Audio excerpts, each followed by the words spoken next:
ยดอกไม้จะมันงามสิเอามาปลูกอีกก็งามบ่พี่น้องดอกไม้ก็จะปลูกด้วย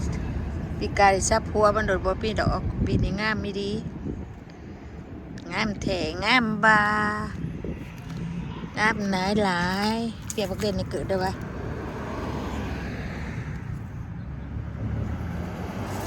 ประกาศที่เกิดงามนะพี่น้องเนาะ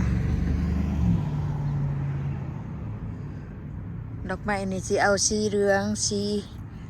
เพื่อโปมาปลูกก็ปลูกไปเด้แถวนี้ปลูกไว้มันงามแปลงหัวพ่อตูนหลดออกแต่งานพื้นบันเบื้องต้นมักผิดค่อยดอกได้ขนาดปีนี้เป็นไรเลยต้นไม้แล้วนี่พี่น้องต้นยังใหม่ๆอยู่นี่เป็นบากลายอยู่นั่นงาฮัดอยู่แถวบากนี่แดดได้อากาศดีมันนี่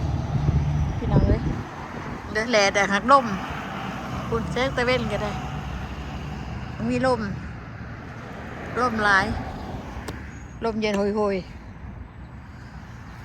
ไก่สีโร่งสวนอะไรได้พี่น้องโอ้ยตูนี่เอาขู่บักตากอันนี้คอยเบิร์ดปีตะน้ำเลยน้ำพ้นโอ้ยใบตัดพักอันนี้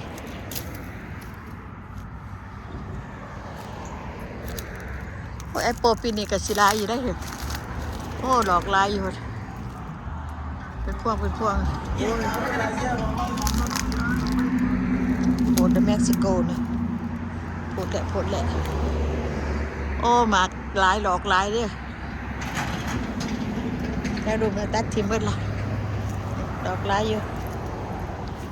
แอปเปิลหวานเลยพี่น้องหวานเด้อ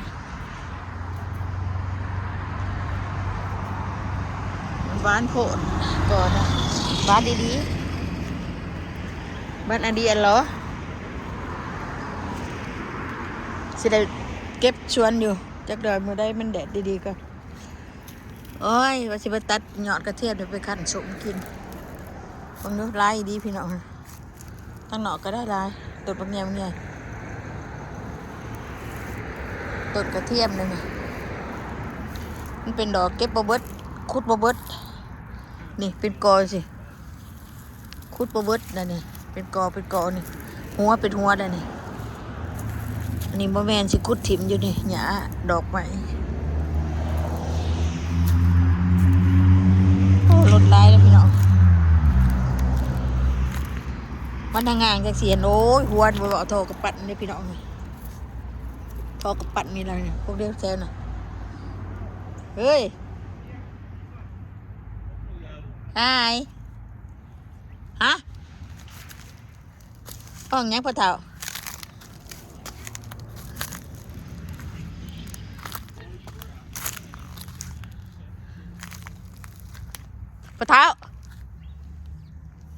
พ่อเฒ่าห้องคอยว่า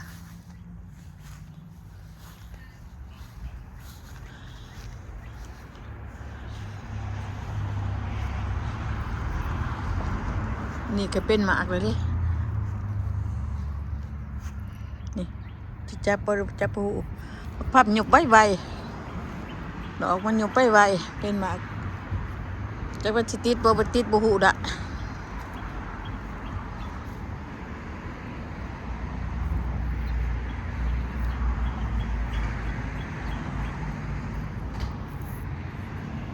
แดดอากาศเนี่ย